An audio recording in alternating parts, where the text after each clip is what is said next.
So, baby passion, ekirabo kyaffe sinza fogenda zikozesa ki? I think ngenda zigulamu iPad. Oh, that is nice. Ani agenda okuyamba okugula iPad? That sister wange. Sister bamuyitaani. Bamuyita Jen Rio. Tusobola okumulabako. Bananga, I want to meet her. Naye atubuulire how you're going to spend the money. Maybe I know ideas endala. Maybe nga si iPad ngenda for swimming. Oh, nice. Hi, Sister Jen. Banenga sanyusa okukusanga. Webale kutraininga baby passion. Okikola otya? Omanyi nti ayina n'abantu abakulu basinga okuzina. She's really, really talented. Oh, thank you. Yeah. So kakati ekitabo kya passion tukireese. Oh, tweyazisa. Like atugambye agenda kugula iPad oba swimming. Oba agende mu swimming. What do you think is best for her? Kyanabayagadde. Bamunaye yawangudde yabikola. Mukikola mutya okubanga like ayina vibe eno, queen of vibes. Talent eri musaayi. Eri musaayi. Nawe nayo talent utanawo since you're the sister. Director buli kimu. Okay. Yeah. That is you really did a great job. Kubanga twafuna views emitwalo 10.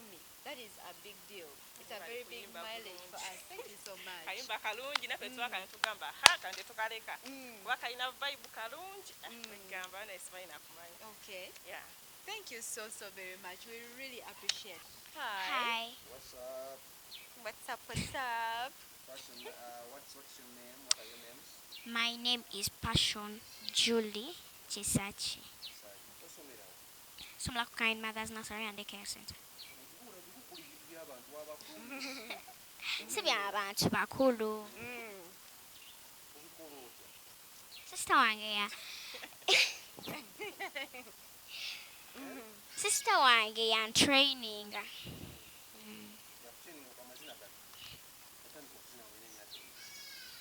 Awetano ena somewhere. Kati nina 7. Tebatera kunsumbua.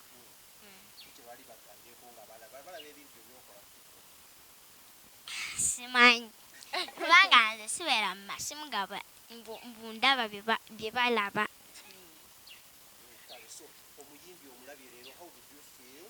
I feel so excited.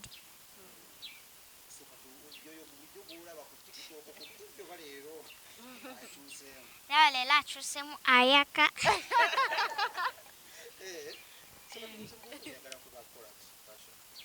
Wankula? Of course njagala kubeera muyimbi. Oh, nice.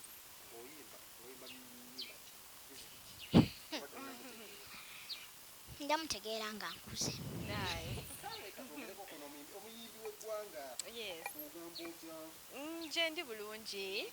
Thank you, Passion. Nawe. Tugezaako. Okunyirira kwa bulijjo kwa bakyala bonna tanga ffenna bali wano tunyirira.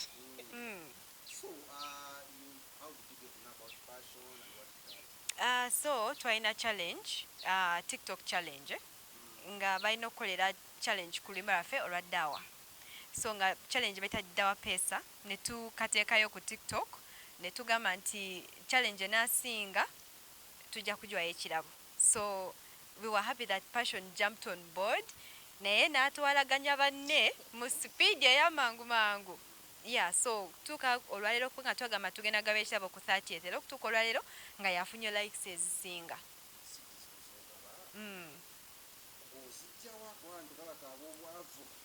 Tetugamba nti tuli bagagga nnyo wabula tulaga okusiima. Omuntu asiima tasoka kugaggawala okuwa. So tutula ku kitono kye tusevinzeewo ne tuddiza as a way of appreciating talent. Yeah.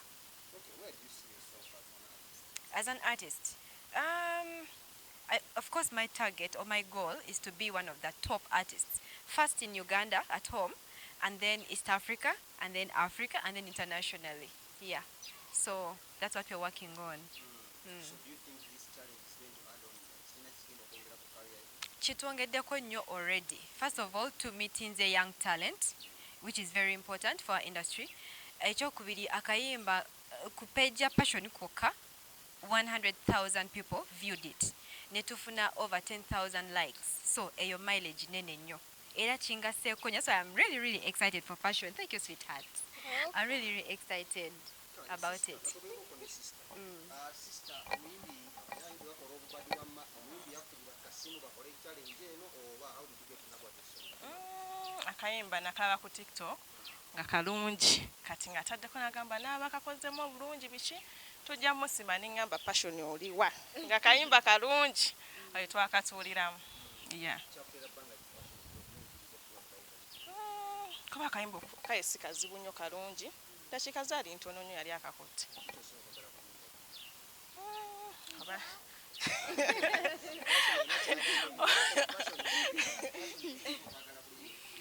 Singa kwagala ndawa.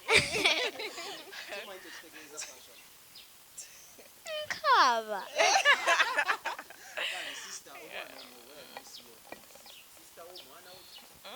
Sister wange abankireete ntya kale mulaba mukalike ebintu bingi musuubira yes yeah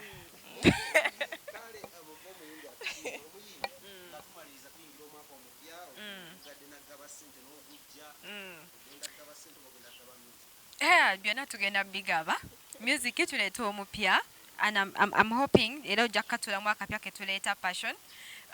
So then challenge egenda kweyongerayo tukyagitwala mu maaso kati eno phase ewedde so katugenda kudda ku phase eddako that's like the next 2 months tujja kuba tuwa omuwanguzi addako so abantu bayongere okwetanira okukola challenges bajja kuba nabo bawangula